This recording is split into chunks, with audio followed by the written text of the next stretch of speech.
감사합니다. 저는 기후테크와 또 물산업에 관련된 좀 말씀을 드리고자 합니다. 어제 환경국에 질의를 할 때도 이 물산업 그리고 기후테크에 대해 말씀을 드렸습니다. 아시다시피 기후테크에 관련된 전 세계의 시장은 점점 커지고 있고, 그리고 향후에 이 경제적 산업의 성장도 굉장히 클 것이라고 예상이 되고 있습니다. 이 경기도에 요청을 드렸던 거는 공공의 플랫폼, 물론 알리백 플랫폼이라든지 알리백 거래 플랫폼에 대해 말씀드렸지만, 어떻게 보면 큰 측면에서 보면은 기후행동 기회소득도 이 공공 플랫폼 안에 들어갈 수 있을 겁니다. 또 경기도에는 기후테크 기업들이 들어갈 수 있는 클러스터, 그러니까 공간 전략에 대해서 말씀을 드렸는데요. 오늘 진흥원에 좀 부탁드리고 싶은 거는 조금 더 구체적이고 좀 세부적인 프로그램에 대한 부분입니다. 이건 한번 물산업과 관련해서 말씀을 드리도록 하겠습니다.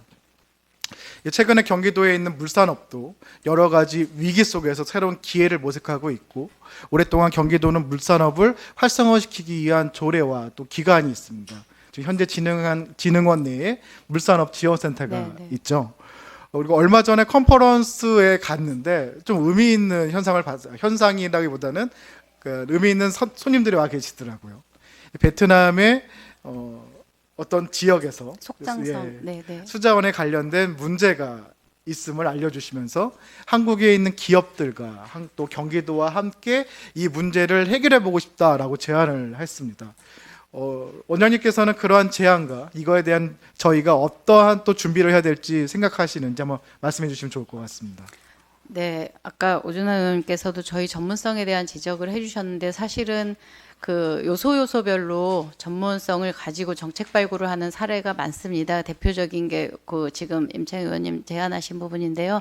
속장성과 연계된 거는 저희가 환경부에서 지원하는 사업을 민간하고 같이 매칭해서 그 사업을 같이 들어간 건데요. 경기도의 물기업들이 좀 해외 진출도 하고 기술 개발을 좀 하기 위해서 민간 업체가 환경부에 공모한 사업에 저희가 참여를 하게 된 겁니다. 그래서 업체들이 가서 거기서 실증화 사업을 할 수 있게 만들고, 나가서는 이제 베트남에, 우리나라는 물산업이 사실은 좀 포화 상태인데요. 하수 처리율도 굉장히 높고, 근데 베트남은 아직 그 여지가 굉장히 많아서 기업들을 연결시키고 하는 사업들을 지금 진행을 하고 있습니다. 그래서 이런 부분들이 이렇게 단편적인 사업들이 아니라 저희가 경기도 물기업 협의회와 같이 협력하고, 또 매년 물산업 포럼을 진행하면서 뭐가 더 기업들에 필요한지 이걸 발굴하고 있어서 경기도 차원에서 이런 게 더 좀 예산이 투입되고 체계성 있게 진행됐으면 좋겠다는 생각입니다. 제가 그 말씀들이 그분들의 말을 들으면서 느꼈던 건 뭐냐면은, 이거는 한 개의 기업 또 한 개의 기술로서 대응할 수 있는 사안이었습니다. 왜냐하면은 이 하천과 또 해안가의 그 종합적인 문제였거든요. 그래서 제가 제안드리고 싶은 게 첫 번째가 그것입니다. 저희 물산업 기업들이 이제 해외 진출하기 위해서는 그 문제에 대한 종합 솔루션이 필요할 것 같고, 그 종합 솔루션을 만들려고 하면은 안 그래도 영세한 물 관련 기업들한테 모든 걸 맡길 것이 아니라 경기도가 가지고 있는 공공의 자원을 발휘해서 종합 솔루션을 만들 필요성이 있다고 생각합니다.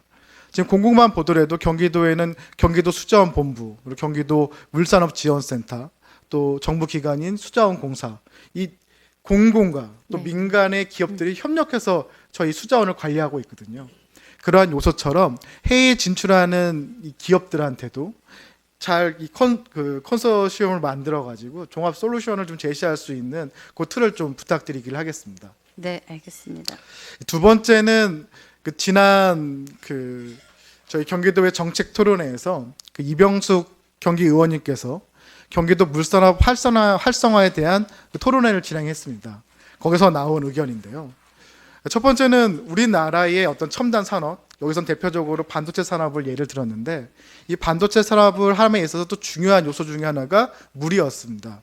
흔히 우리가 초순수라고 하는 건데, 이 초순수를 생산해야지만 반도체에 활용할 수 있고, 이러한 기업과 기술 발전이 필요하다고 하더라고요. 그렇다고 하면은 이 물산업 지원센터에서도 이 역할이 좀 필요할 것 같은데, 앞으로의 4차 혁명, 새로운 첨단 산업을 대비해서 물기술을 개발하는 노력도 필요할 것 같습니다. 그에 대해서는 혹시 원장님께서는 어떤 생각을 가지고 계신가요? 네, 의원님 말씀에 전적으로 동감을 하고요. 아직 진흥원이 그 영역을 정말 고도의 전문성을 가지고 지원하기는 어렵겠지만 그 부분을 계속 지금 늘려 나가고 있고 그래서 더 지금 국비 매칭을 해서 정책 연구 역량을 늘려 나가려고 하고 있습니다. 네. 근데 사실상 어떤 국비, 사실 정부의 예산만은 좀 어려울 네, 겁니다. 네. 마지막 드리고 싶은 말은 저희가 공공 플랫폼을 만들면 거기에 이제 민간이 참여했지만 반대로 저희가 이 기후테크를 추진함에 있어서는 민간의 자금을 끌어들이는 것도 굉장히 중요할 것 같습니다. 진흥원이 좀 나서서 어떻게 펀딩을 할 것인지, 그리고 이 기술을 어떻게 키울 것인지, 그리고 이 물산업을 해외 진출함에 있어서 어떻게 종합적인 컨소시엄을 만들 것인지에 대한 조금 전체적인 좀 계획을 수립해 주시고 실행해 주시면 감사하겠습니다. 네, 알겠습니다, 의원님.